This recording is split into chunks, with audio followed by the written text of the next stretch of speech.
بسم اللہ الرحمن الرحیم۔ السلام علیکم۔ کسی طالب علم نے اپنے استاد سے کہا، ہم کتنے گناہ کرتے ہیں نا، اور اللہ ہمیں سزا نہیں دیتا۔ استاد محترم نے فوراً جواب دیا، یہ بھی سزا ہے کہ اللہ ہمیں سزائیں دیتا ہے اور ہمیں محسوس نہیں ہوتا۔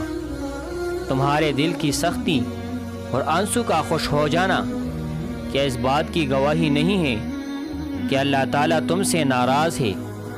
نیک صالح اعمال کی طرف قدم بڑھانے میں کاہلی کیا اس بات کی گواہی نہیں ہے کہ اللہ تعالیٰ تم سے ناراض ہے؟ تمہیں قرآن کریم کی تلاوت چھوڑے جو ہفتے اور مہینے بیت جاتے ہیں کہ اس بات کی گواہی نہیں ہے کہ اللہ تعالیٰ تم سے ناراض ہے؟ کتنی بار یہ آیت تمہاری نظروں سے گزرنے کے بعد بھی تم انجان بنے رہتے ہو۔ اگر یہ قرآن ہم کسی پہاڑ پر نازل فرماتے تو اللہ کے خوف سے ریزہ ریزہ ہو جاتا۔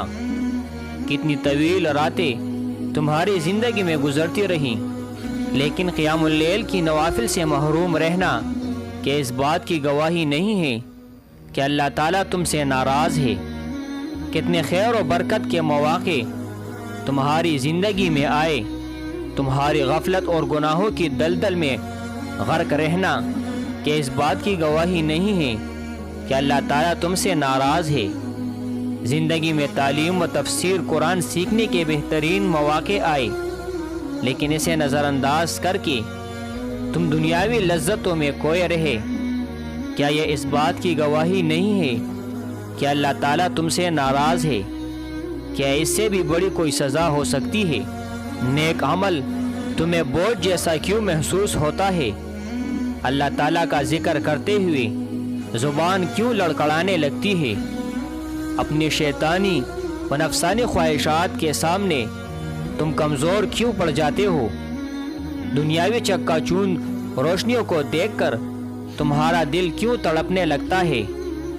کیا تم دنیا، پیسے، عزت اور شہرت کے غرور میں مبتلا نہیں ہوئے؟ بھلا اس سے بڑھ کر کوئی سزا ہو سکتی ہے؟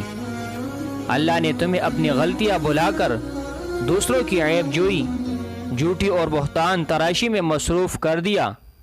آخرت بھلا کر تمہاری سب سے بڑی تمنا دنیا اور اسے حاصل کرنا بنا دیا۔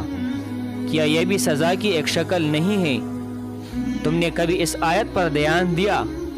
اللہ تعالیٰ نے ان کے جانے کو پسند نہیں کیا، اس لیے انہیں توفیق بھی نہیں عطا فرمائی، اور یوں کہہ دیا گیا کہ اپاہج لوگوں کے ساتھ تم بھی یہاں ہی بیٹھے رہو۔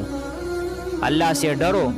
اللہ تعالیٰ کی طرف سے سب سے چھوٹی سزا مال، اولاد اور صحت میں ہوتی ہے، لیکن سب سے بڑی سزا غیر محسوس ہوتی ہے۔